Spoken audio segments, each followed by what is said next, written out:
எந்தன் காதல் என்னவென்று சொல்லாமல் ஏங்க ஏங்க அழுகை வந்தது. எந்தன் சோகம் உன்னை தாக்கும் என்றெண்ணும் போது வந்த அழுகை நின்றது. மனிதர் உணர்ந்து கொள்ள இது மனித காதல் அல்ல, அதையும் தாண்டி புனிதமானது.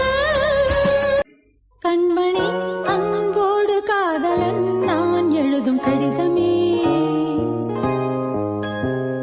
பொன்மணி உன் வீட்டில் சௌக்கியமா, நான் இங்கு சௌக்கியமே. உன்னை எண்ணி பார்க்கையில் கவிதை கொட்டுது, அதை எழுத நினைக்கையில் வார்த்தை முட்டுது. ஓஹோ கண்மணி